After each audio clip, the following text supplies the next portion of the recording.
Bismillahirrahmanirrahim. Assalamualaikum warahmatullahi wabarakatuh. Alhamdulillahirabbil alamin. Nahmaduhu wa nasta'inuhu wa nastaghfiruh. Wa na'udzu billahi min syururi anfusina wa sayyiati a'malina. May yahdihillahu fala mudilla lahu wa may yudlil fala hadiyalah. Asyhadu an la ilaha illallah wahdahu la syarikalah. Lahul mulku wa lahul hamdu wa huwa ala kulli syai'in qadir. Wa asyhadu anna Muhammadan abduhu wa rasuluhu la nabiyya ba'dah. Allahumma salli wa sallim wa barik ala sayyidina Muhammadin wa ala alihi wa sahbihi ajmain. Rabbi syrah li sadri wa yassir li amri wahlul 'uqdatan min lisani yafqahu qawli. Teman-teman sekalian yang dirahmati Allah Subhanahu wa taala, malam ini kita bicara tentang salah satu di antara inti dari iman kepada Allah Subhanahu wa taala. Bisa dibilang hampir semua cabang iman itu intinya adalah sabar. Kita bicara amal soleh apapun dalam Islam, intinya juga sabar. Kita bicara tentang realitas hidup, intinya juga sabar. Dan bahkan kalau kita bicara tentang apa jalan untuk masuk ke surga, banyak. Bisa dengan ibadah, bisa dengan akhlak, bisa dengan ritual, bisa dengan moral, bisa dengan banyak cara untuk masuk ke surga, tapi semua cara itu intinya sama, sabar. Makanya ketika para ulama membahas bab sabar, maka mereka mengatakan bab sabar ini seperti saudara kembarnya bab iman, bab ikhlas. Ikhlas, sabar. Ini dua saudara kembar. Sehingga kalau kita bicara tentang Islam, kita pasti bicara tentang dua hal ini. Pertama ikhlas, kemudian sabar. Ikhlas dan sabar ini nanti menjadi modal kita untuk istiqomah sampai akhir hayat kita. Maka pada malam ini kita akan ngomongin tentang masalah sabar. Walaupun ini bukan tema baru, bukan materi yang saya pikir baru pertama kita dengar. Tapi saya yakin semua kita tetap harus belajar tentang sabar. Karena walaupun 1000 kali kita dengar tentang bab sabar, toh pada kenyataannya kita kadang kalau mau jujur kepada diri kita sendiri, kayaknya kita belum menjadi orang yang penyabar. Syarat menjadi orang yang penyabar bukan sering mendengar wawasan tentang sabar. Baru disebut orang yang penyabar bukan gara-gara dia tahu ayat dan hadis-hadis sabar. Orang yang penyabar itu adalah orang yang sering ngalamin ujian dan dia bisa lewatin ujian-ujian itu, baru disebut penyabar. Walaupun kadang dia nggak tahu ayatnya, walaupun dia nggak hafal hadisnya, walaupun dia nggak tahu wawasan dan ceramah dengan materi tentang sabar, tapi bisa jadi dia lebih penyabar daripada kita yang duduk dalam majelis ilmu tentang bab sabar. Makanya kita butuh terus untuk belajar sabar, di-refresh lagi dengan kajian-kajian kayak gini. Mudah-mudahan dengan sifat sabar kita akan mendapatkan banyak kebaikan dari Allah Subhanahu wa taala. Bicara tentang sabar, kita coba awali dulu dengan tilawah Al-Qur'an, satu pembukaan surat yang isinya persis tentang masalah sabar, yaitu surat Al-Ankabut, surat 29 dari ayat pertama. Surat Al-Ankabut, surat 29 dari ayat pertama.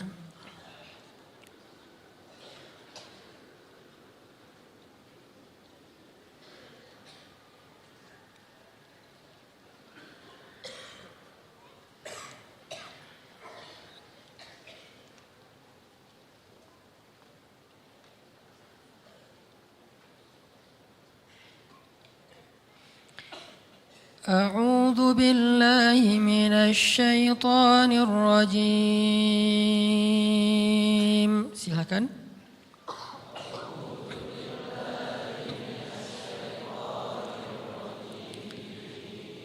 بسم الله الرحمن الرحيم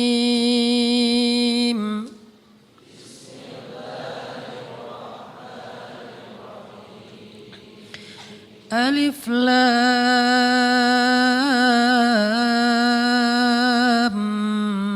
ميم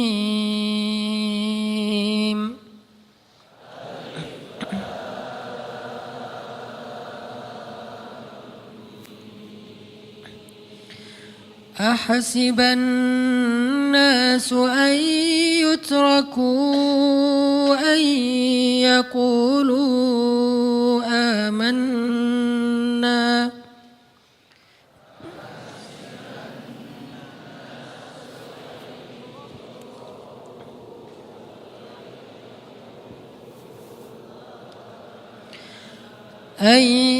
يقولوا آمنا وهم لا يفتنون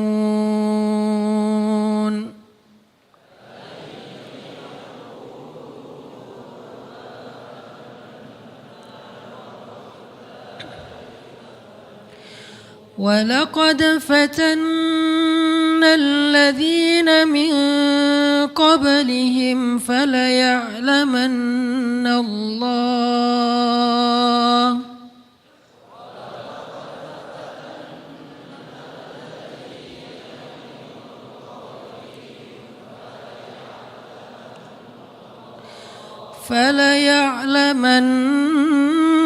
الله الذين صدقوا وليعلمن الكاذبين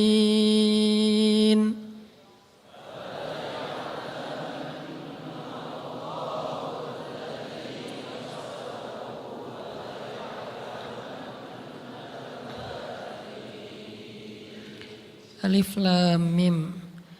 Apakah manusia mengira akan dibiarkan saja mengatakan kami telah beriman, sedangkan mereka tidak diuji? Dan sungguh kami benar-benar pernah menguji orang-orang sebelum mereka, sehingga Allah Subhanahu wa Ta'ala memperlihatkan siapa orang-orang yang benar keimanannya, dan Allah memperlihatkan juga siapa orang-orang yang pendusta. Terus kita loncat ke ayat 10 surat yang sama. Bismillahirrahmanirrahim.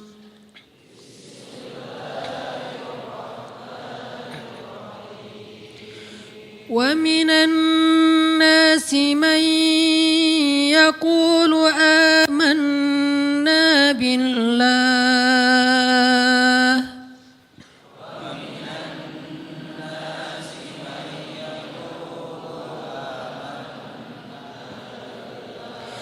فإذا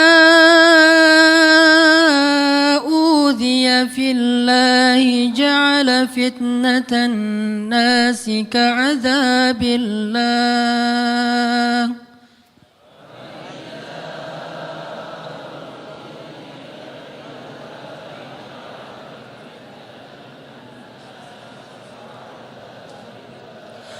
ولئن جاء نصر من ربك ليقولن إنا كنا معكم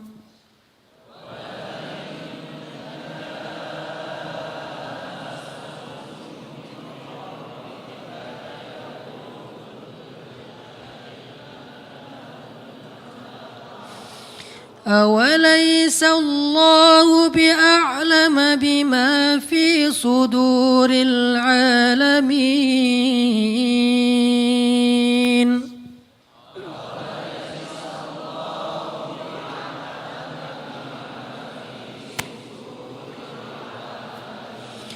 وليعلمن الله الذين آمنوا وليعلمن المنافقين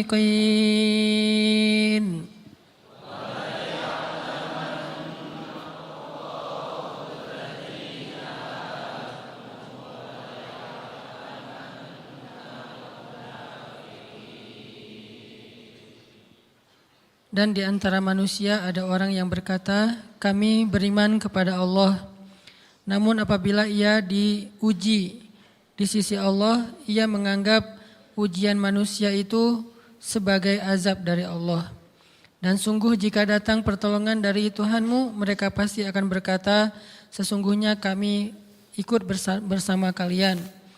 Bukankah Allah lebih mengetahui apa yang ada di dalam dada setiap manusia? Dan sesungguhnya Allah benar-benar mengetahui orang-orang yang beriman, dan sesungguhnya Dia mengetahui orang-orang yang munafik. Shadaqallahul azim. Teman-teman yang dirahmati Allah Subhanahu wa taala, di ayat kedua surat Al-Ankabut, Allah menyampaikan sebuah sindiran. Allah nyindir dengan bahasa, emangnya manusia pikir Allah akan biarin aja mereka mengatakan kami telah beriman, sementara mereka tidak diuji. Ini Allah lagi menyindir orang-orang yang selama ini berputus asa setelah beriman. Berputus asa setelah berhijrah. Berputus asa dan mengeluh setelah bertaubat. Allah lagi nyindir mereka nih. Seolah-olah Allah bilang, kenapa setelah kalian beriman malah kalian masih berkeluh kesah? Kenapa kalian setelah bertaubat malah menjadi ragu kepada Allah? Kenapa kalian setelah berhijrah malah jadi labil? Bukankah harusnya setelah kalian menyatakan kami taubat, kami hijrah, kami beriman, harusnya iman kalian makin mantap? Dan bukti bahwa iman kalian mantap apa? Bahwa ketika kalian diuji, kalian sama sekali tidak goyah.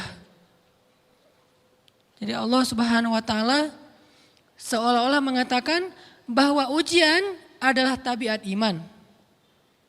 Bahwa ujian adalah tabiat iman. Bisa diuji dengan ujian yang kita tidak suka, bisa juga diuji sebaliknya dengan ujian yang kita suka. Bisa diuji dengan ujian yang sifatnya fisik, bisa diuji dengan ujian yang sifatnya harta, bisa juga diuji yang lebih berat lagi dengan ujian yang sifatnya perasaan. Yang jelas semuanya diuji. Bisa diuji dengan ujian musibah, bisa juga diuji dengan godaan-godaan dari syaitan yang melalui hawa nafsu kita. Bisa diuji dengan kemarahan, dipancing oleh orang lain untuk marah, dipancing di sosmed untuk ngebalas komen-komen mereka, dipancing untuk berdebat, dipancing untuk akhirnya kita saling menjudge, saling menjatuhkan, saling menjelekkan. Ini semuanya bentuknya ujian. Makanya Allah Subhanahu wa taala mengatakan di pembukaan surat Al-Ankabut, kalau ujian itu adalah tabiat iman. Ujian dan keimanan itu nggak bisa dipisahkan. Apa hubungan antara iman dengan sabar? Sehingga Allah Subhanahu wa taala menilai keimanan seseorang itu dengan cara mengujinya. Apa hubungan antara iman dengan sabar? Ternyata ciri yang paling jelas orang yang imannya baik adalah sabarnya. Makin baik imannya, harusnya makin kuat kesabarannya. Jadi orang yang paling beriman itu tidak dilihat dari wawasan agamanya. Itu lebih kepada orang yang berwawasan luas, yang ilmunya banyak. Tapi belum tentu orang yang wawasannya luas adalah orang yang paling baik imannya, belum tentu. Bukankah iblis itu wawasannya luas? Dia mengerti banyak hal yang bahkan kita gak ngerti. Iblis ngerti tentang dunia di langit. Iblis mengerti tentang alam yang ada di surga, alam yang ada di akhirat. Iblis tahu, bahkan udah masuk surga. Jadi ilmu iblis lebih banyak daripada kita sekarang. Tapi kenapa iblis malah tidak sebanding antara ilmunya, wawasannya dengan ketakwaan dan kesolehannya? Karena iblis tidak sabar dengan sebuah ujian. Ujian iblis apa? Eksis. Itu ujiannya iblis. Dia udah lama eksis, followersnya banyak. Setiap dia posting, orang berlomba-lomba jadi first like. Setiap dia posting, di repost rame-rame. Di YouTube viral, channelnya tuh paling banyak subscribersnya. Iblis. Coba cari nanti di YouTube, iblis. Ada gak channel? Itu udah viral banget loh, eksis banget. Tiba-tiba datang pendatang baru. Muncul pendatang baru. Pendatang baru ini Tiba-tiba melejit. Followersnya langsung nambah, kejar-kejaran akhirnya disalib. Pas lagi kayak gitu dia nggak kuat dengan ujian nama besar, ujian eksistensi, ujian popularitas, ujian siapa yang lebih dihargai, ujian-ujian kayak gitu. Sama kayak kita kadang-kadang ngerasa udah banyak jasa dalam sebuah organisasi, udah banyak jasa dalam sebuah komunitas, udah banyak jasa dalam sebuah lingkungan, masjid, sekolah, organisasi, teman-teman. Kita yang paling sering berkorban. Tapi ternyata yang eksis, yang masuk media, yang masuk TV justru orang lain. Itu kan ujian ya. Nah ini nih yang kadang-kadang ujian namanya zulzilu, diguncang perasaannya. Bukan diuji dengan fisik, kadang-kadang ujian sakit, capek, lelah, buat kita bisa kita lalui tuh dalam sebuah organisasi nih. Kita lagi bikin kegiatan sosial, baksos di sekolah, dengan OSIS-nya, dengan ROHIS-nya, di kampus, dengan BEM-nya, dengan LDK-nya, kita bikin acara baksos. Kan effortnya lumayan ya. Kita begadang untuk meeting, kita survei lapangan, kita kerja malah tidur sehari cuma 1,5 jam, 2 jam. Fisik kita lelah, fisik kita capek, kadang sampai sakit. Sampai dirawat di rumah sakit gara-gara kena misalnya tipes gitu, gara-gara kita habis-habisan bekerja, itu buat kita nggak masalah. Ujian fisik kita lalui. Dan besok mau ngadain lagi, kita yang paling semangat dan aktif. Nggak masalah capek juga. Nggak masalah juga kita lelah, nggak masalah kurang tidur, nggak masalah berjalan jauh, nggak masalah. Satu, ujian harta. Kita yang justru nombokin. Kita yang nalangin dulu modal-modal untuk kegiatan-kegiatan tersebut. Kalau ternyata nggak tercover dananya, akhirnya nggak bisa dibalikin talangan kita, nggak apa-apa, kita ikhlas. Kita berkorban dengan harta kita. Butuh apa? Saya bayarin. Butuh apa? Kita lewatin ujian harta. Tapi begitu ujian perasaan, kita udah capek, lelah, kurang tidur, nombokin, nalangin habis-habisan. Ternyata teman kita yang jadi ketua panitia ada kadang cuman masalah itu doang. Atau dia yang jadi PR-nya. Yang namanya PR ketika diliput oleh media kan dia yang muncul mukanya kan. Akhirnya diundang oleh misalnya hitam putih lah atau apalah. Kok dia yang muncul di sana? Atau diundang berdua tapi sampai di sana dia yang banyak ngomong, kita diam aja. Pulang-pulang pundung.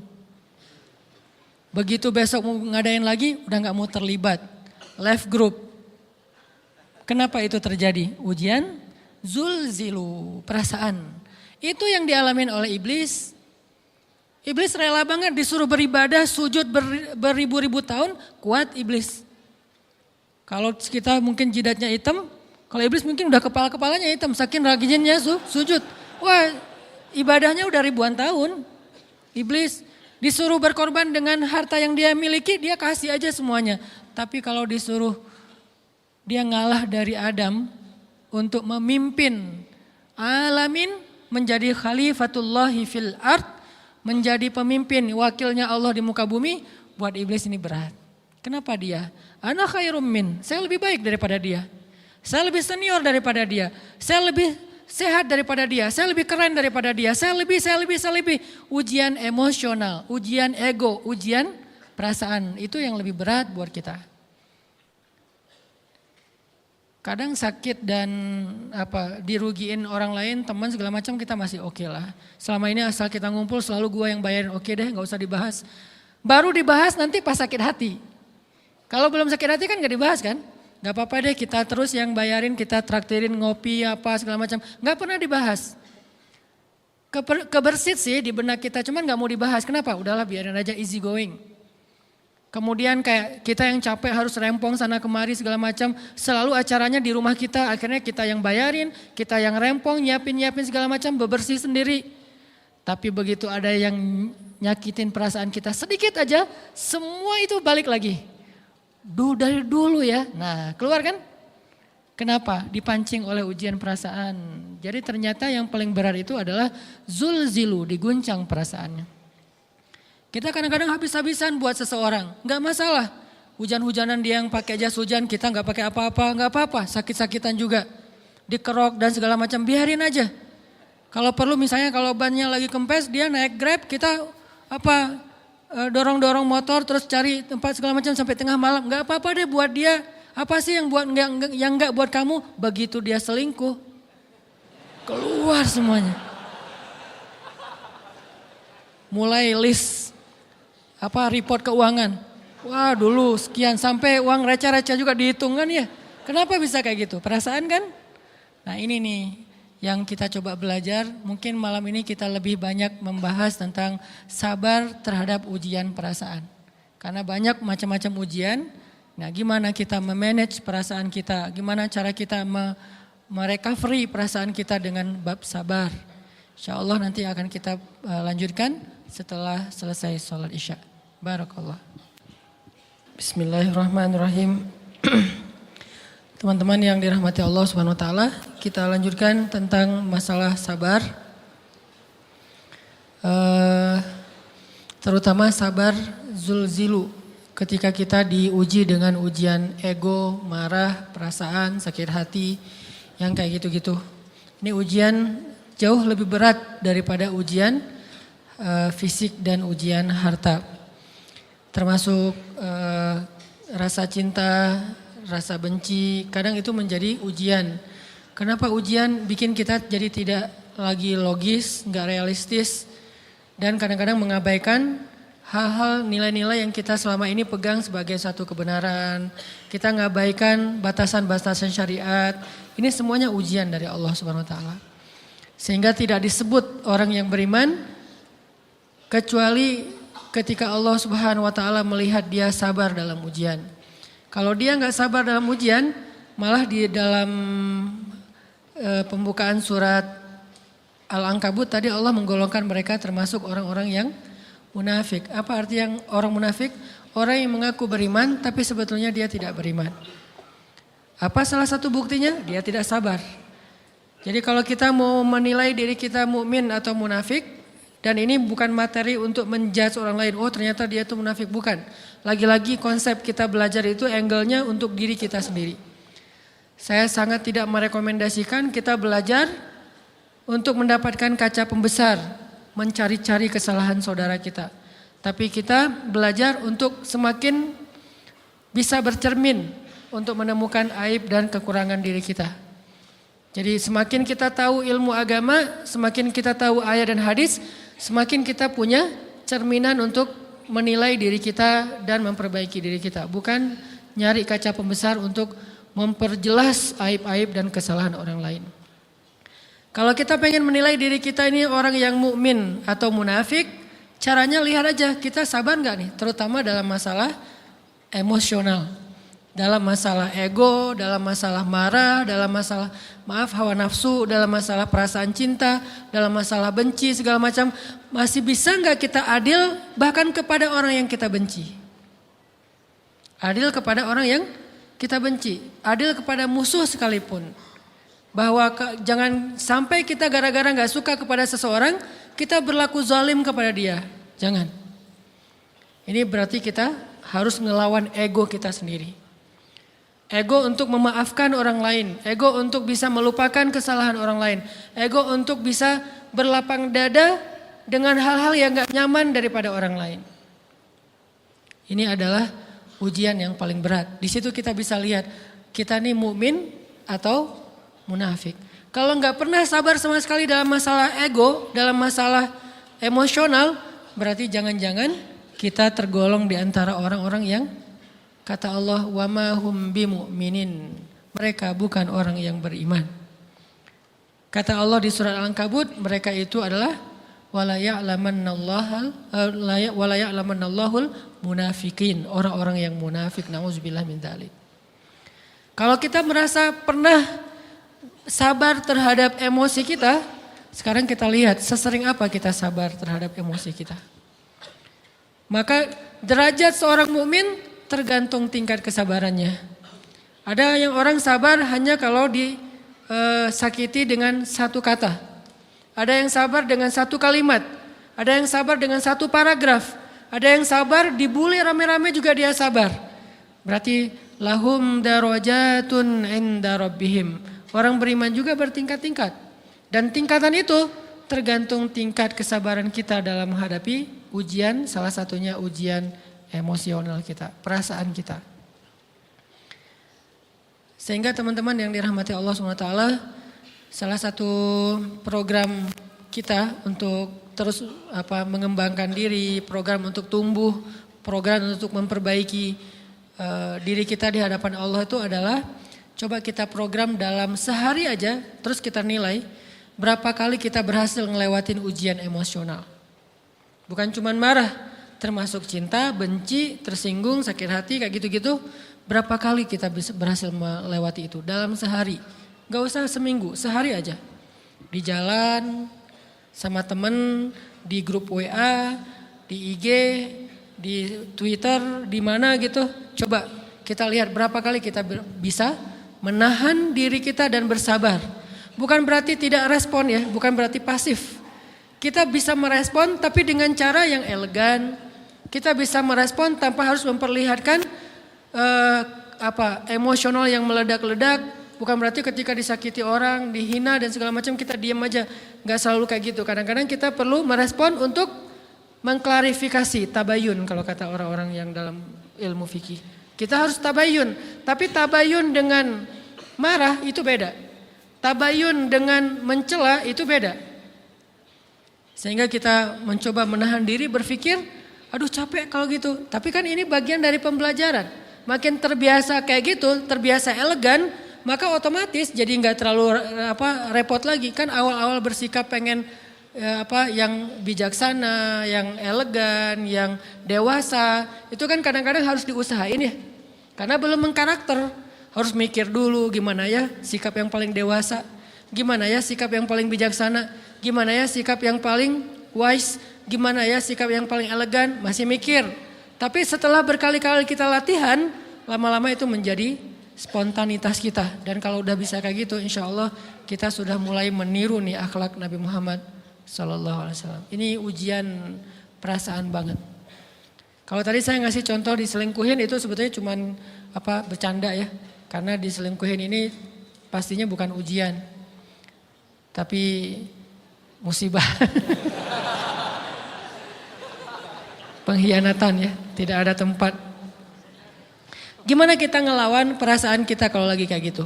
Gimana kita ngelawan perasaan kita kalau lagi diuji? Gimana cara kita bersabar? Karena iman dan sabar itu bisa dibilang satu paket. Gak disebut orang beriman kalau gak sabar. Dan insya Allah orang yang sabar itu adalah ciri-ciri orang beriman. Gak mungkin disebut orang beriman kalau gak sabar. Kita pikir memang iman itu hanya ucapan. Kalau iman itu cuma ucapan, inna sholati wa nusuki wa mahyaya wa mamati lillahi rabbil alamin, gampang. Kalau iman itu cuma ucapan, hasbiyallah wa ni'mal wakil, gampang. Kalau iman itu cuma ucapan, la haula wa la quwata illa billah, gampang. Kalau iman itu cuma ucapan iyyaka na'budu wa iyyaka nasta'in, gampang. Tapi Allah mengatakan wa ma hum bimu'minin. Ahasiban nasu ayyutraku ayyaqulu amanna wa hum la yuftanun.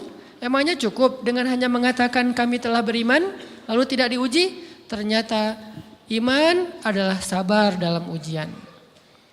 Jadi nggak mungkin orang disebut beriman sementara dia tidak sabar, sementara dia emosional, sementara dia temperamen, sementara dia orangnya meledak-ledak, sementara dia orangnya mengeluh, sementara dia orangnya berputus asa. Nggak mungkin. Karena ulama mengatakan la tayasu, jangan berputus asa. Fa innal ya's laisa min akhlaqil muslim atau mu'min.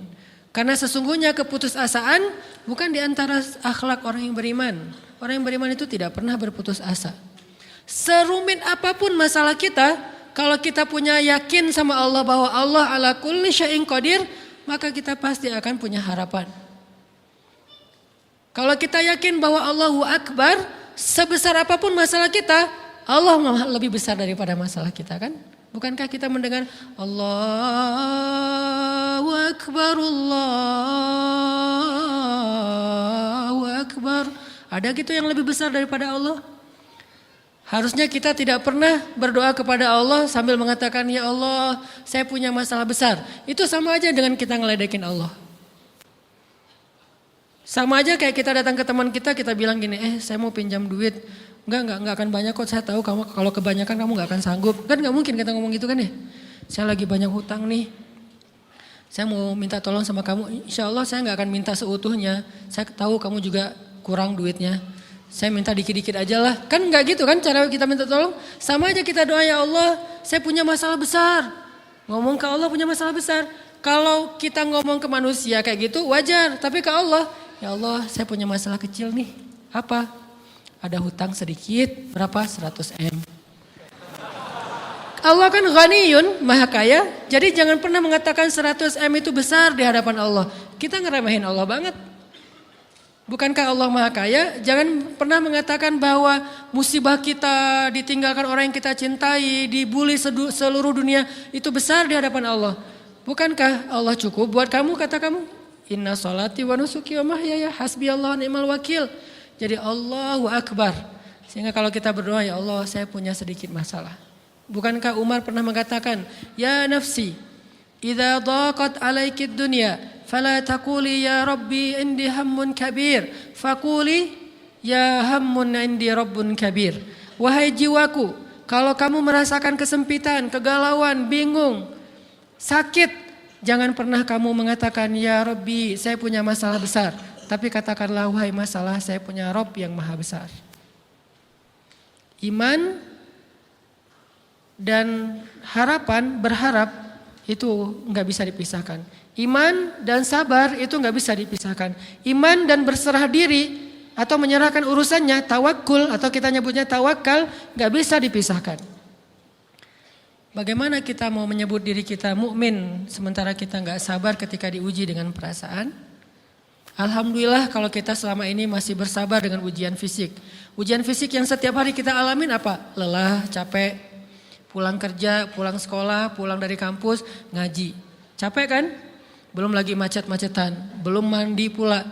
Dari tadi pagi, dari semalam kurang tidur dan segala macam. Lelah, capek, ngantuk. Kadang-kadang sampai drop kesehatan kita. Kita bisa laluin itu. Enggak apa-apa, capek-capek juga, yang penting saya pengen belajar. Jalan nih jauh-jauh, ada yang dari Sumedang, ada yang dari Lembang, ada yang dari Banjaran, dari mana-mana datang pengen ngaji. Jarak jauh nggak apa-apa, macet nggak apa-apa, lelah nggak apa-apa, habis duit nggak masalah.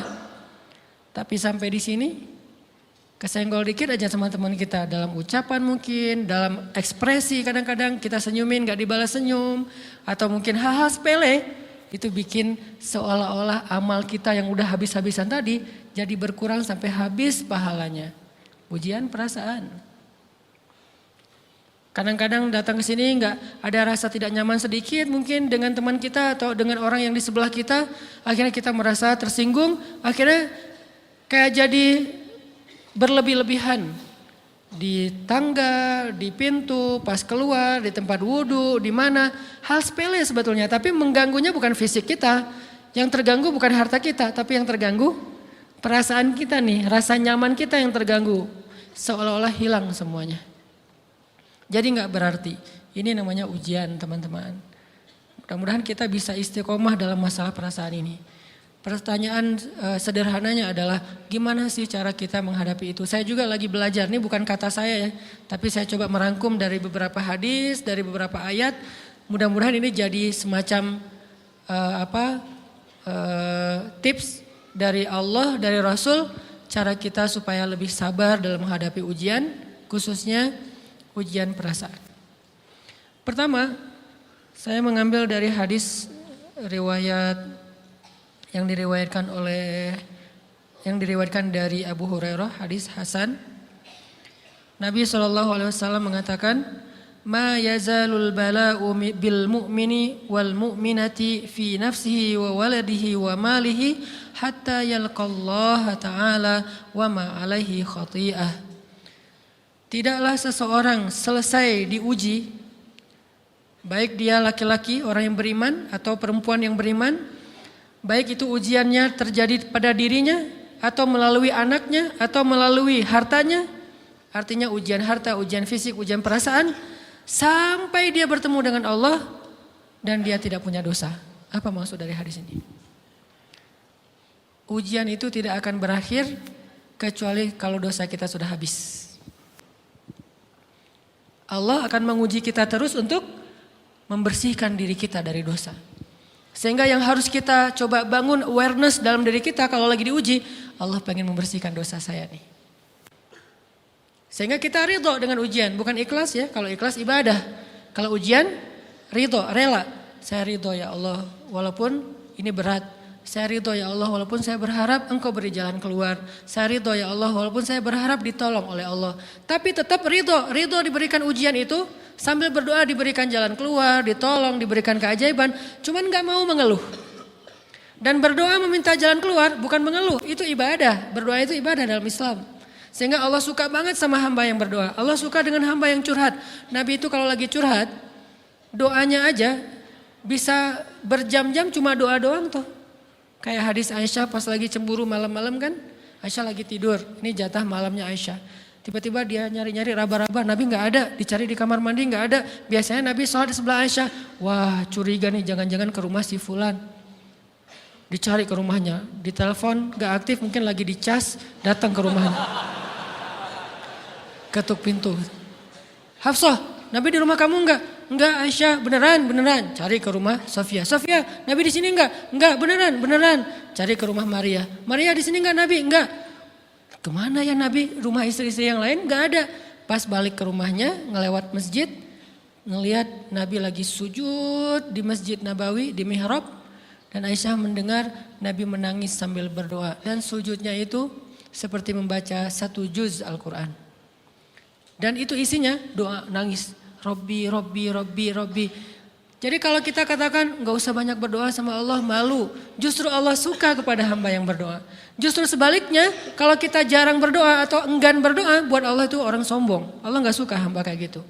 Kamu gak butuh saya, sama kayak kita lagi ada masalah, punya teman yang punya kelebihan harta, terus kita kayak bingung gitu nyari kesana kemari pinjaman, dia gak dikasih tahu. Pas dia tahu dari orang lain, dia ngomong apa? Kamu gak nganggap saya ya? Emangnya saya bukan teman kamu? Kok kamu punya masalah keuangan tapi saya gak dikasih tahu, malah saya tahunya dari orang lain? Tersinggung kan? Kalau teman kita aja tersinggung, apalagi Allah. Kamu punya masalah kok gak ngomong ke saya, wahai hambaku? Bukan berarti Allah gak tahu, Allah tahu, cuman Allah berhak, bukan ingin ya, berhak untuk dilibatkan. Allah berhak untuk dicurhatin. Allah berhak untuk dijadikan tempat kita untuk habis-habisan menangis dan melampiaskan masalah kita kepada Allah dalam bentuk curhat-curhat dan doa. Sehingga kalau kita berdoa, ya Rabbi, Allah langsung inni qarib, mendekat Allah kepada kita. Jadi teman-teman yang dirahmati Allah, kalau kita punya masalah, kita coba bangun awareness, oh Allah pengen membersihkan dosa-dosa saya nih. Terus kita berdoa, ya Allah bantu saya, ya Allah tolonglah saya, istighfar. Saya kadang-kadang ngerasa nih, kalau ada dosa, ada kesalahan, ada kekeliruan yang saya lakukan misalnya gitu. Kalau saya nggak kuat istighfarnya, bentar lagi akan diuji sama Allah. Ujinya macam-macam, alhamdulillahnya ujiannya masih ketahan. Pasti diuji sama Allah. Kalau istighfarnya nggak kuat, taubatnya tuh nggak kuat, langsung diuji sama Allah. Dan saya langsung sadar, oh benar berarti yang tadi ini lagi dihapus sama Allah nih. Perkencang lagi, perkuat lagi istighfar. Kenapa? Karena kalau istighfar kita kuat, berarti kan dosa kita dihapus dengan istighfar ya. Otomatis ujian kita durasinya berkurang. Makin kuat istighfar, makin berkurang. Kalau istighfarnya udah mantap, udah selesai, Allah cabut tuh ujian kita. Diganti dengan kebaikan. Jadi teman-teman kita coba sadari, oh kalau Allah menguji saya, emang saya banyak dosa. Sebelum kita mencari kambing hitam, nyalah-nyalahin orang lain, sebelum kita marah kepada orang lain, kadang wajar kita marah kepada orang lain gara-gara ucapannya, komennya, teks dari dia, wajar. Tapi sebelum itu marah dulu kepada diri kita atas dosa dan kesalahan kita yang baru saja kita lakukan. Atau yang dulu kita lakuin dan belum benar-benar kita tinggalkan. Kalau kita ngerasa banyak dosa di masa lalu sebelum kita taubat, hijrah, berarti mungkin itulah alasan kenapa sekarang kita diuji setelah hijrah. Kenapa agak-agak harus jungkir balik setelah kita hijrah. Kenapa harus sedikit berdarah-darah setelah kita hijrah. Anggap aja itu untuk mengkifarat, membersihkan dosa-dosa kita yang telah lalu. Supaya apa? Supaya kalau kita pulang kepada Allah, kita pulang dalam keadaan bersih. Dan itu pasti akan menjadi orang yang paling beruntung. Daripada nanti diberesin di akhirat, mending diberesin di dunia kan. Soalnya kalau diberesin di akhirat itu lebih berat. Akhirat itu perlakuannya beda dengan di dunia. Di dunia kalau kita salah akan dibalas oleh Allah. Kalau kita belum taubat, dibalas oleh Allah sama. Tapi di akhirat ukurannya beda. Sehingga heran ya, kalau ada orang yang merasa beruntung lolos dari hukuman dunia, dia pikir dia udah lolos dari hukuman Allah. Mending dia beresin deh di dunia daripada nanti di akhir berlarut-larut. Itu bahaya banget. Kalau buat saya pribadi dan saya yakin teman-teman juga kayak gitu, gak mau ada masalah di akhirat, mending masalah di dunia aja. Tapi masalah di dunia juga kita gak mau berlarut-larut, pengen cepat dimudahin sama Allah. Caranya istighfar, istighfar, istighfar. Tidaklah Allah memberikan kepada kita ujian kecuali salah satu alasannya pengen menghapuskan dosa. Idza kathurat dzunubul 'abdi wa lam yakun lahu min 'amalin liyukaffiraha fabtalahu Allahu bil hazan liyukaffiraha. Kalau seorang hamba banyak dosa dan dia enggak cukup amal untuk mengkifarat dosa-dosanya, Allah akan menguji dia dengan rasa sedih, dengan rasa kecewa, dengan rasa berat, sakit hati untuk mengkifarat dosa-dosanya. Itu yang kita bangun. Sehingga kalau ada masalah sama orang lain, kita memperbaiki diri dulu. Bukan sibuk dengan kesalahan dia terus menerus yang gak mau kita maafin. Misalnya ada teman kita nih, jadi clash sama kita. Hal pertama yang kita bangun, astagfirullahaladzim saya banyak dosa nih. Tapi kan yang salah dia, ya tapi mungkin dia gak akan mengatakan kalimat itu, gak akan bersikap kayak gitu kalau kita gak punya dosa. Allah sengaja mengutus dia untuk menguji kita lewat kata-katanya, lewat perilakunya, karena kita punya dosa. Jadi penyebab pertama diuji itu bukan teman kita yang salah, itu penyebab kedua. Memang dia salah dan itu harus kita akui, realistis lah. Dia salah, dia gak pas, dia gak bijak, dia apa. Oke, tapi yang mentakdirkan dia salah kepada kita, Allah Subhanahu wa taala. Kenapa Allah takdirkan gitu? Karena kita masih punya banyak dosa. Allah kirim kita ujian, bisa manusia, bisa alam, bisa dalam diri kita sendiri. Itu semuanya adalah cara Allah untuk menguji kita dan membersihkan dosa-dosa kita. Ini yang kita bangun pertama. Yang kedua,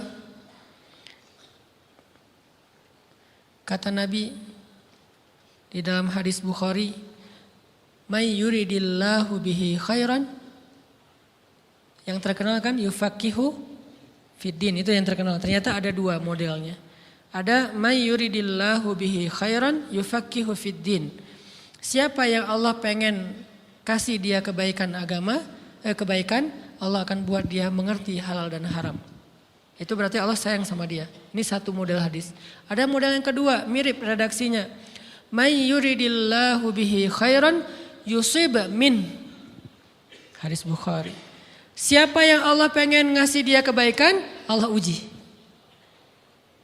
Hah? Kok gitu caranya? Ternyata kayak gitu rahasianya. May yuridillahu bihi khairan, may yuridillahu bihi khairan. Siapa yang Allah pengen ngasih dia kebaikan, Allah kasih dia musibah atau ujian. Kenapa bisa seperti itu Ustaz?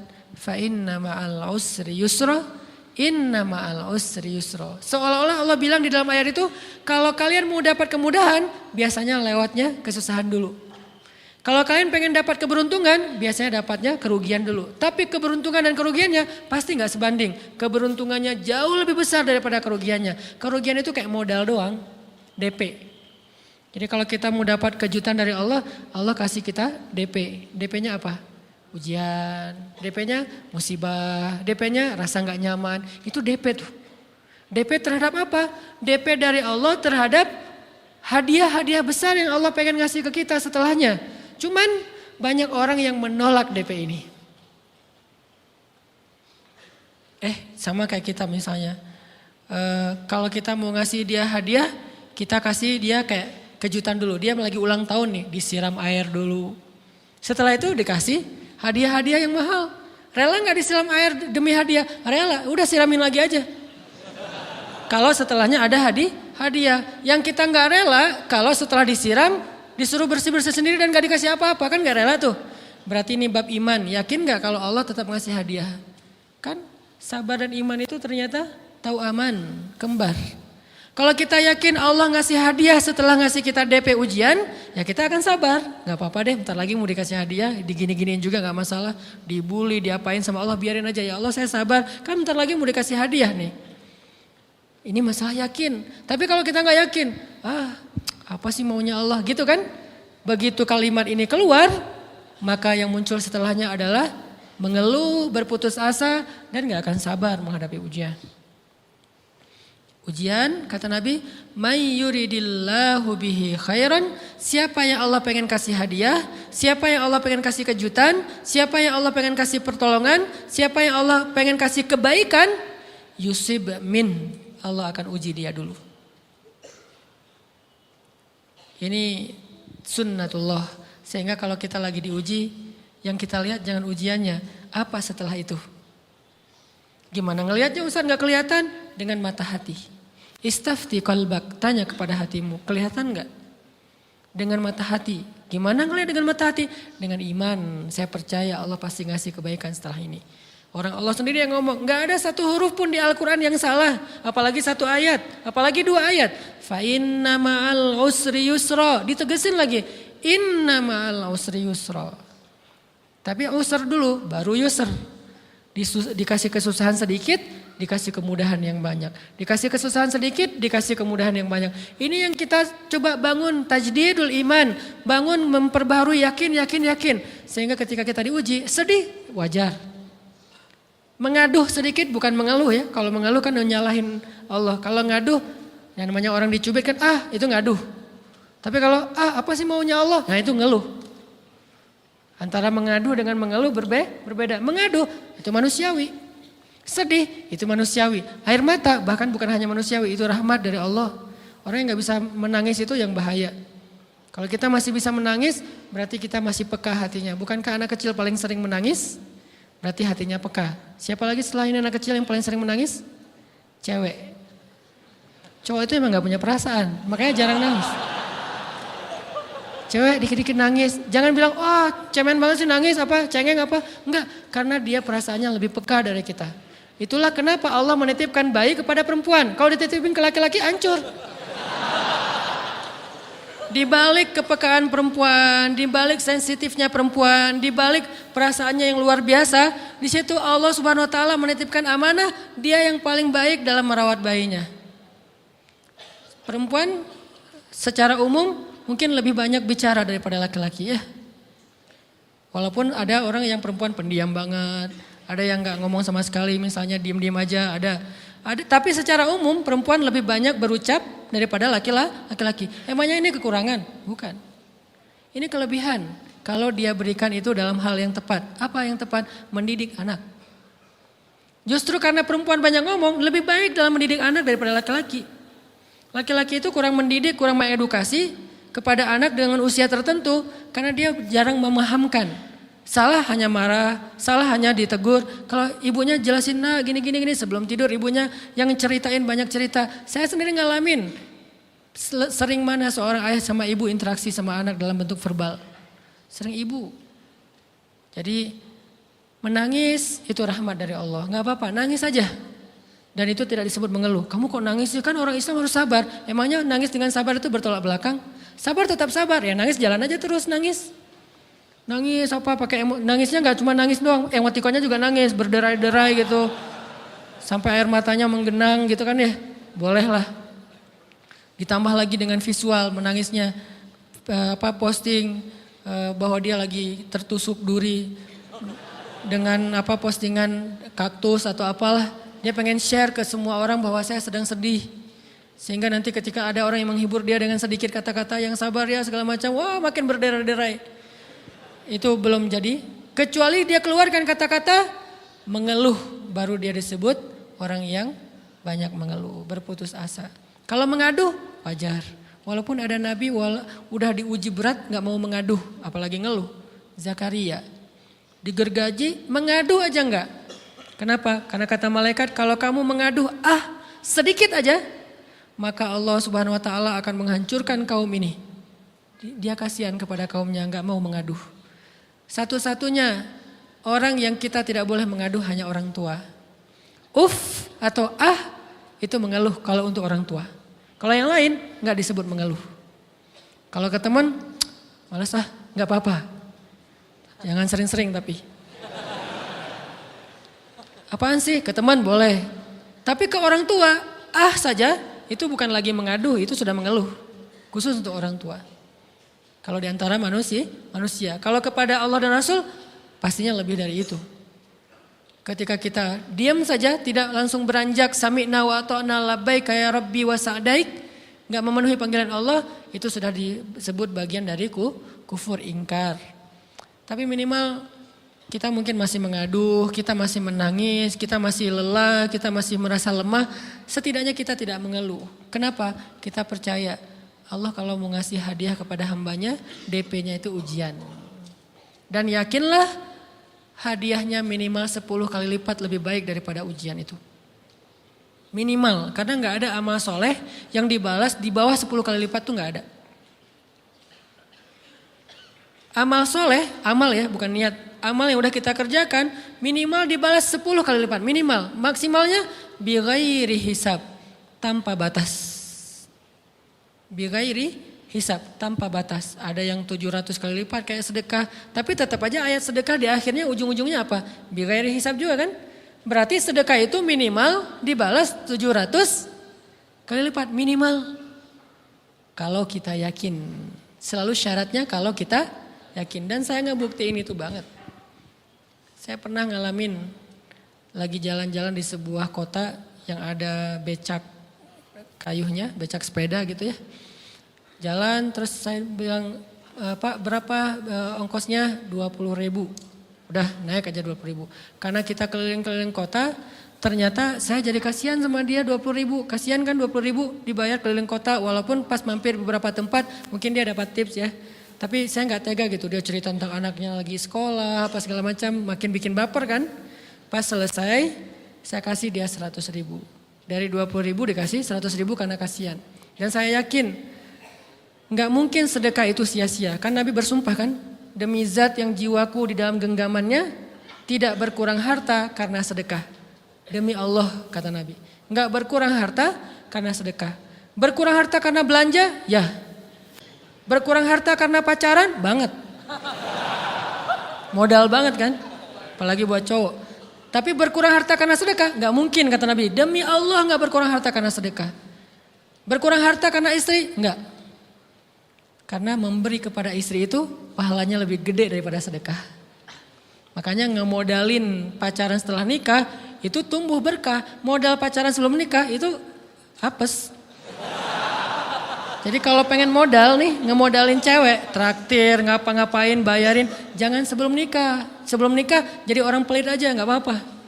Tapi setelah nikah, jor-joran ngasih, apalagi yang, bayarin semuanya. Kenapa? Pahalanya lebih gede daripada sedekah. Bahkan lebih gede daripada infak fi sabilillah. Seorang suami memberi nafkah istri, itu pahalanya terkadang lebih besar daripada kita berinfak untuk fi sabilillah, untuk korban perang. Saya heran kalau ada orang sedekahnya rajin tapi ke istrinya kikir, aneh, berarti dia gak ngerti konsep. Padahal memberi kepada istri itu selama itu kebutuhan pokok ya. Dan sedikit entertain, gak apa-apa asal gak berlebihan, itu luar biasa. Makanya saya kalau jalan sama istri yang yang mana? Itu yang Onit suka, oh ya Onit suka. Kasih aja, kenapa? Minta ini, kasih. Selama ada kan kenapa gak dikasih kan ya? Nanti Allah ganti, makin rajin kita ngebayarin istri kita, ngebelanjain istri kita, makin Allah ngasih yang kita gak pernah duga-duga. Sampai istri kita cemburu sama kita. Kok kamu duitnya banyak banget sih? Kan gara-gara aku sering ngasih ke kamu. Ya udah sini lain lagi. Mau ditransfer berapa gitu kan ya. Saya ngasih 100.000 ke si bapak. Dan saya yakin teman-teman sedekahnya pasti lebih dari itu karena 100.000 saya sebut. Kalau 1 juta ke atas saya gak mau nyebut, malu dong, ria ya.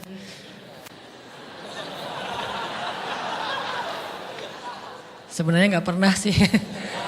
100.000 deh, karena kan kecil, saya kasih 100.000. Ternyata begitu saya kasih 100.000, dia doa. Nah ini nih, pentingnya sedekah ke orang yang membutuhkan tapi gak minta-minta, dia tulus. Dia langsung doa, ya Allah Pak mudah-mudahan rezekinya lancar, berkah, bertambah dan segala macam, bahagia keluarganya. Doa-doa ini semuanya dikabulkan dalam hitungan hari. Pertama, bertambah bahagia rumah tangganya, dapat kecupan dari istri. Dia nganggap suami saya cowok banget sih. Mulai satu nih. Dua, demi Allah selang 15 jam enggak kalau nggak salah karena waktu itu malam, besok paginya ada orang yang ngejar-ngejar saya pengen ngasih hadiah. Ustadz, saya pengen ketemu Ustadz. Maaf saya nggak bisa ketemu sekarang, lagi rush, lagi tight schedule gitu-gitulah, sok-sok gaya nggak jelas gitu ya. Terus Ustadz saya pengen banget ketemu, dia nggak ngomong pengen ketemu apa. Kalau dia bilang mau ngasih duit kan langsung saya prioritaskan kan ya. Berhubung dia nggak ngomong, ya udahlah, saya sosok jual mahal gitu. Tapi yang namanya rezeki kan gimana kita tolak, dia datang kan. Saya nolak, pokoknya sebentar aja 5 menit nggak akan ganggu waktu Ustadz. Ya udah besok pagi ya pas breakfast gitu, pakai gaya-gaya dikit breakfast. Pas breakfast, oh ya siap Ustaz, jam berapa? Jam 8, udah janjian jam 8. Mungkin orangnya nih dengar live streaming, Pak jazakumullah khair jaza. Makasih banyak, mudah-mudahan Allah tambahkan rezekinya. Terus beliau besok mau flight ke luar kota jam 8, akhirnya ngubungin lagi malamnya, Pak Ustaz maaf gak bisa ketemu besok. Karena saya jam 8 itu jadwal terbang. Oh ya udah gak apa-apa, senang dong saya gak jadi ketemu kan. Tahu gitu kan nyesel saya tuh, senang. Besok pagi jam 6, Pak Ustadz, alhamdulillah ternyata penerbangan saya di-delay ke jam 11. Allah delay penerbangannya demi ngasih rezeki buat saya. Kan luar biasa kan? Ini hikmah kepedean saya, kegeeran kepada Allah gitu. Di-delay demi saya. Kan kadang-kadang GR ya di depan Allah ya. Robbi akraman kan gitu ayatnya. Allah memuliakan saya dengan istighfar tetap. Akhirnya saya bisa ketemu Ustadz. Saya nggak baca WA-nya. Terlambat baca, baru baca jam 8. Dia udah mulai agak putus asa. Kayaknya udah gak mungkin ketemu nih. Jam 8 pas saya baca, ternyata orangnya nggak di delay. Ya udah saya balas, ya udah sekarang saya tunggu ya jam 9. Maaf, cuma sebentar. Enggak apa-apa Ustaz 5 menit. Datang dia. Datang ngasih apa coba? Ngasih duit 200 juta. Demi Allah. Cuman berselang beberapa jam, saya tolak-tolak. Tahu gitu Pak, datang malam ini aja.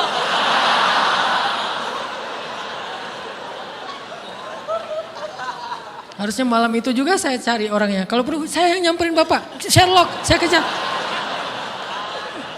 Manusia gitu banget ya. Tapi Masya Allah di situ saya jadi tahu, oh doa orang itu lebih akurat, lebih mantap, lebih diijabah daripada doa saya. Mungkin bukan karena sedekah, tapi karena doa setelah sedekah. Ya Allah dan segala macam dimudahkan sama Allah. Itu luar biasa loh. Saya nggak percaya. Saya pikir main-main, orang nih iseng kayaknya pengen ketemu doang, pengen selfie. Ternyata pas saya cek, ditransfer, di capture, Ustadz udah ditransfer. Saya, jangan-jangan nih jebakan Batman gitu ya. Nyari-nyari sana segala macam. Alhamdulillah ternyata emang niat baiknya pengen, alhamdulillah saya terkesan, saya dapat hidayah lewat Ustadz segala macam. Sekarang saya pengen membalas jasa Ustadz walaupun kecil 200 juta.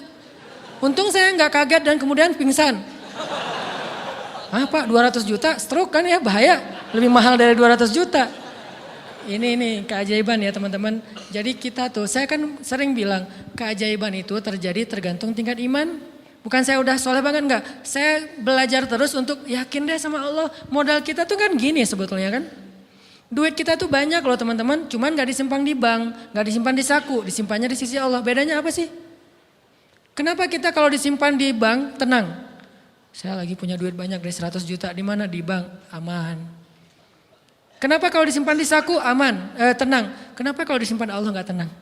Kenapa kalau disimpan di Allah kita bilang nggak punya duit? Ini kan nggak fair sama Allah, nggak punya duit nih. Siapa bilang nggak punya duit? Kan ada Allah, tinggal minta sama Allah. Tapi nggak ada wujudnya. Tapi kan ada janjinya. Bukankah janji Allah lebih kuat daripada wujud? Bukankah iman harusnya lebih mantap daripada sesuatu yang konkret yang kita lihat? Ada duitnya di sisi Allah. Kenapa nggak dikasih? Karena kita belum butuh. Kalau kita yakin duit kita itu ada di Allah, tapi dikasihnya pas kita butuh. Begitu butuh ya Allah langsung dikasih sama Allah. Itu banget benar-benar terjadi dalam kehidupan kita. Pasti kayak gitu. Tingkat tergantung kita yakin apa enggak. Nih kalau Allah bilang, "May yuridillahu bihi khairan", Allah kalau pengen ngasih hadiah kepada seorang hamba, Allah kalau pengen ngasih kejutan kepada seorang hamba, yusib. Allah kasih dia ujian sedikit aja. وَلَنَبْلُوَنَّكُمْ بِشَيْءٍ sedikit بِشَيْءٍ مِنَ الْخَوْفِ وَالْجُوعِ وَنَقْصٍ مِنَ الْأَمْوَالِ وَالْأَنْفُسِ وَالثَّمَرَاتِ. Wa basyiris sabirin. Kami uji sedikit aja dengan rasa lapar, dengan rasa takut, dengan sedikit kekurangan ini dan itu, sedikit. Tapi wa basyiris sabirin, sampaikan kejutan kepada orang yang bersabar. Sampaikan kejutan kepada orang bersabar. Jadi bisa dibilang kejutan-kejutan hidup kita itu munculnya dengan iman dan sabar. Dengan iman dan sabar. Iman artinya yakin, husnuzon sama Allah. Ana inda dhanni abdi bi. Aku tergantung prasangka hambaku kepadaku. Sabar. Wasta'inu bis sabri was shalah. Minta pertolongan Allah caranya dengan sabar. Kemudian dengan sholat. Pasti Allah tolong. Ustaz, saya udah sabar. Sabar lagi. Isbiru wasabiru. Kalau udah sabar, bersabar lagi. Sampai kapan Ustaz? Sampai Allah Subhanahu wa taala benar-benar mengakui kesabaran kita. Setelah itu Allah pasti kasih. Terus apa yang harus saya lakukan Ustaz? Buktikan di hadapan Allah kita itu hamba yang penyabar. Jangan bilang ya Allah, saya akan sabar. Jangan, tunjukin aja. Ya Allah, kurang apa lagi dari saya? Tunjukin aja. Nanti Allah sendiri yang akan memberi kita gelar sabirin. Sehingga Allah bilang wabasyiris sabirin. Sampaikan berita gembira kepada hambaku yang sabar. Dan kalau Allah udah ngasih berita gembira, itu beruntun loh. Kita sabar kayak Allah tahan dulu nih ya. Kejutan, Allah tahan dulu hadiahnya buat kita tuh. Ditahan, tahan. Makin lama makin sulit pastinya. Makin lama makin berat, makin lama makin berat. Begitu dibuka kerannya, itu gak ada selesai-selesainya. Sampai kita kebingungan, loh, kok datang terus-terusan. Kayak gitu cara Allah memperlakukan hambanya. Nabi Ayub, sakit pertama, sakit fisik. Sakit kedua, sakit hati. 2 penyakit Nabi Ayub. Fisik pertama, beliau lumpuh, beliau sakit. Sakit hatinya apa? Ditinggalkan oleh orang-orang terdekatnya. Anaknya meninggal. Sedih kan? Kemudian pembantu-pembantunya pada resign. Makin kecewa. Dasar kalian. Kemudian teman-temannya pada menjauh. Grupnya nge-live dia. Bukan dia live grup. Grupnya yang nge-live dia. Orang unfollow. Tiba-tiba followersnya tinggal 1 doang. Yang tadi ada ribuan, sekarang tinggal 1. Istri satu-satunya yang masih setia mendampingi beliau. Tinggal 1 followersnya. Kebayang gak tuh? Yang posting udah sepi, udah gak ada yang nge-like. Istri aja nge-like. Ini nih Nabi Ayub. Ditambah lagi datang keluarganya ke rumah Nabi Ayub. Gak mau ketemu dalam jarak dekat. Dari luar ngomongnya, Ayub. Kami gini. Kemarin kamu harta kamu tuh kan kamu ada masalah minjam duit karena istri kamu ini gimana nih bayarnya? Terus mereka tutup muka, nggak mau tertular. Mereka bilang jangan dekat-dekat dengan Ayub. Yang lebih parah lagi ada yang sampai nuduh gini. Ternyata ya kamu itu selama ini bukan orang soleh. Selama ini kamu tuh pura-pura pencitraan ordai. Ini buktinya nih. Ternyata akhirnya Allah tunjukin juga borok kamu, aib-aib kamu. Ternyata kamu itu selama ini orang munafik. Jadi Nabi Ayub malah dituduh orang jahat, orang yang terkutuk, yang selama ini mencitrakan diri sebagai orang baik gara-gara sakit itu dituduh demikian. Sedih luar biasa, bertahun-tahun, ada riwayat mengatakan 17 tahun, ada yang mengatakan lebih atau kurang. 17 tahun ditahan semua kebaikan oleh Allah, kecuali 1, iman. Sehingga Nabi Ayub tetap yakin Allah maha baik, pokoknya yakin Allah maha baik. Allah, gimana pun diuji Allah maha baik. Diambil anaknya Allah maha baik. Diambil kesehatannya Allah maha baik. Diambil hartanya Allah maha baik. Jadi orang yang tadinya paling kaya di negerinya sekarang paling miskin di negerinya. Kebayang gak tuh dibalik 180 derajat. Yang tadinya paling kaya gak ada yang lebih kaya daripada Ayub. Sekarang yang paling miskin. Gak ada yang lebih miskin daripada Ayub. Allah maha baik, Allah maha baik, Allah maha baik. Husnuzan kepada Allah. Dan itu gak sehari 2 hari, 17 tahun husnuzon kepada Allah. Pada puncaknya ketika istri beliau harus menjual rambut, gundul, potong rambut, dijual demi apa? Udah gak tahu lagi ngemodalin apa untuk ngasih makan Nabi Ayub. Akhirnya nyari-nyari kerja gak ada yang nerima, jual rambut, pakai jilbab di rumah gak buka-buka jilbab. Ayub curiga, yang kenapa kamu gak buka jilbab di hadapanku? Enggak apa-apa, kan lagi musim panas, enggak apa-apa. Akhirnya Nabi Ayub minta tolong dibukain ada apa, curiga kan. Pas dibuka udah botak rambut istrinya, Nabi Ayub menangis. Kenapa, apa yang terjadi? Istrinya bilang, suamiku nggak ada lagi modal buat kita makan. Saya cari-cari kerja sana sini nggak ada yang nerima. Bahkan untuk mandiin hewan aja nggak diterima. Akhirnya saya jual rambut saya, mudah-mudahan bisa untuk kita makan beberapa hari. Istrinya keluar, Nabi Ayub menangis, baru Nabi Ayub berdoa. Itu juga doanya malu-malu dan husnuzon. Malu-malu, husnuzon. Gimana kalimatnya? Rabbi massaniyaddur. Ya Allah, saya sakit. Gitu doang ngomongnya. Bukan, ya Allah udah sekian tahun saya sakit, saya gini, saya gitu. Enggak. Ya Allah, saya sakit. Wa anta arhamur rahimin. Tapi tetap ya Allah buat saya engkau yang paling baik. Coba, masih ngomong gitu? Arhamur rahimin. Gak apa-apa, jadi seolah-olah mau ngomong, ya Allah saya sakit, tenang-tenang saya gak ngeluh ya Allah, engkau tetap yang paling baik. Gitu coba Nabi Ayub ke Allahnya tuh. Langsung Allah munculkan mata air di bawah kaki Nabi Ayub. Tiba-tiba beliau jadi basah, mandi, sembuh semua penyakit, rontok dengan semua luka-lukanya. Dan wajah Nabi Ayub semua tubuhnya menjadi muda. Yang usianya tadi udah 80-an tahun, tiba-tiba menjadi di antara 35 tahun. Itu usia ideal. Maaf ya, saya usianya kurang lebih segitulah. Usia penduduk surga antara 30 sampai 40 tahun. Itu usia penduduk surga. Dan usia itu mempertemukan dua kebaikan. Fisiknya sudah sempurna dan akalnya juga kebijaksanaannya sudah sempurna. Kalau di bawah 30 tahun fisiknya sempurna, akalnya belum sempurna. Kalau di atas 40 tahun akalnya sempurna, fisiknya sudah berkurang. Antara 30, 40, 45 ya kurang lebih segitulah. Nabi Ayub menjadi muda lagi. Jadi keren, persis kayak masa mudanya. Jadi kalau ngelihat foto yang postingan pertama di Instagramnya tuh mirip nih. Kan udah postingan yang ke 1000 ya. Udah berapa tahun dia pakai akun yang sama. Wah, mirip dengan yang dulu. Istrinya datang.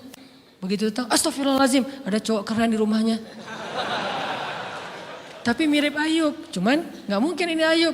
Langsung nyari Ayub, di mana Ayub? Kata Ayub, saya Ayub, suami kamu. Enggak, kamu bukan Ayub. Suami saya itu udah tua, suami saya sakit-sakitan, kamu bukan Ayub. Mirip sih. Akhirnya, saya Ayub, apa buktinya kamu Ayub?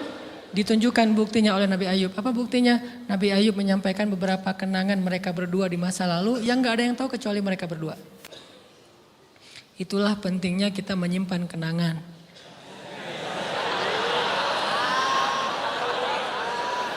Kalau ada masalah gitu kan, nauzubillah harus operasi wajahnya. Kamu bukan suami saya.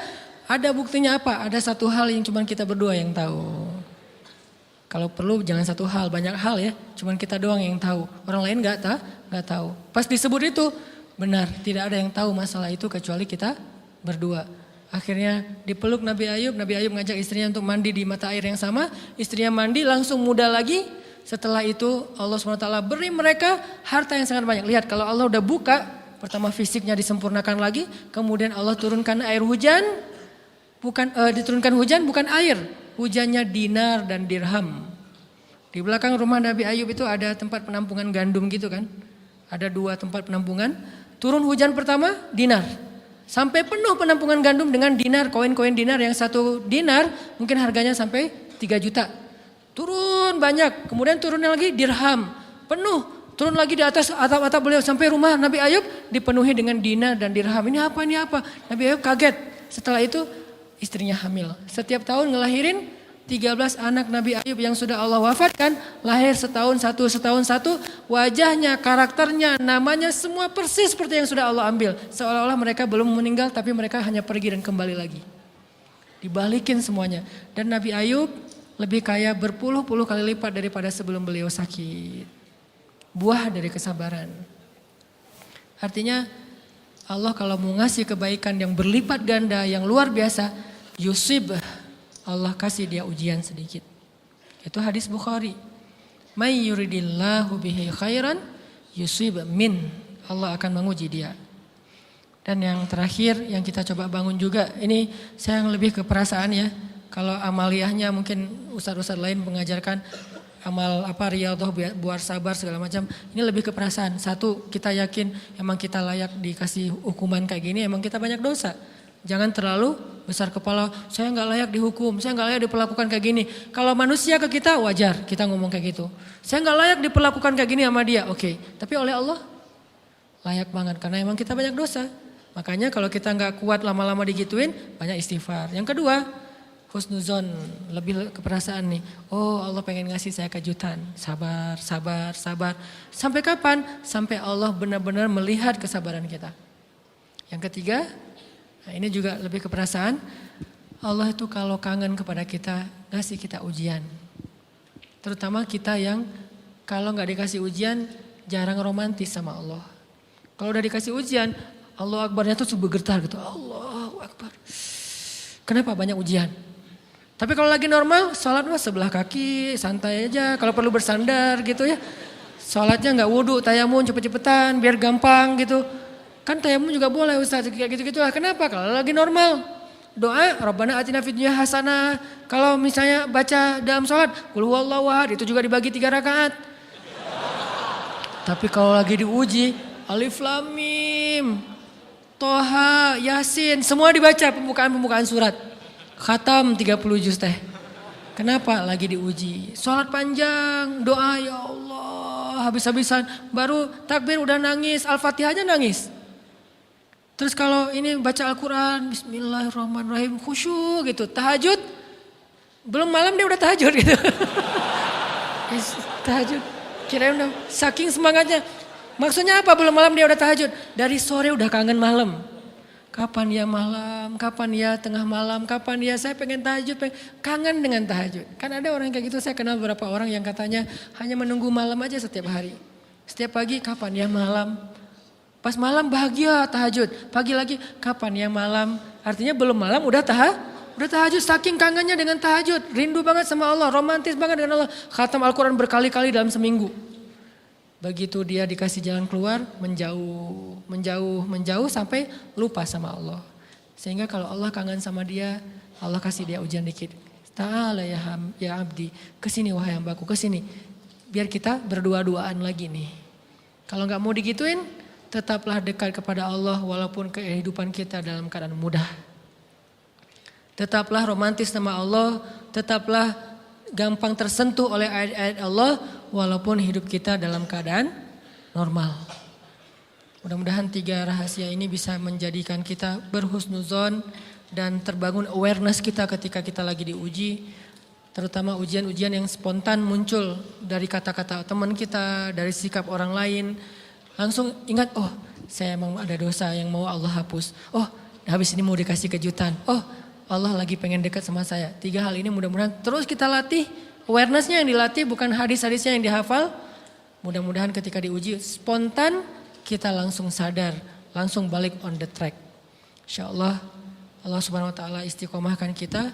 Fis sarra wa fit dharra. Dalam keadaan suka maupun dalam keadaan duka.